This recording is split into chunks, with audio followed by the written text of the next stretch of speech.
The first step to making your easy 10-minute pan-fried crispy pot stickers is to lightly oil the pan for that easy cleanup and to quickly place on the frozen pot stickers while the oil is still heating up.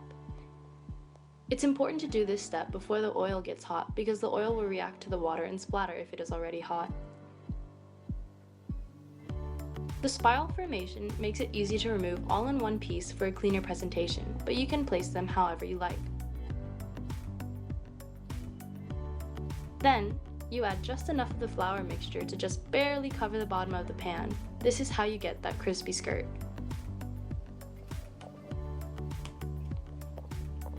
Once you've added your flour mixture, cover the pan and let the pot stickers steam for about 6 to 7 minutes or until the pot stickers are cooked through.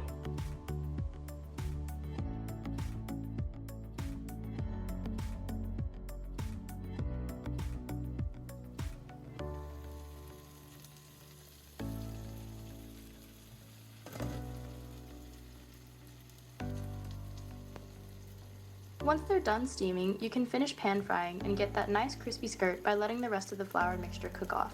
This should take about 3 to 4 minutes, or until the edges look crispy. Once they look crispy, you can check the bottom of the pot stickers by gently nudging them with a spatula. Let it cook until you are satisfied with the crispiness and loosen from the base of the pan.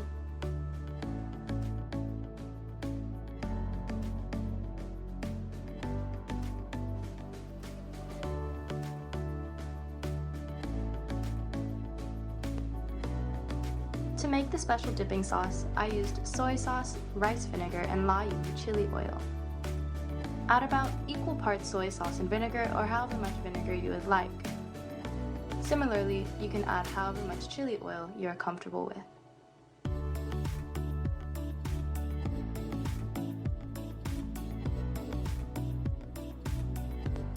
Lastly, serve and enjoy. Thank you for watching, and if you liked this video, please like and subscribe for more cooking content.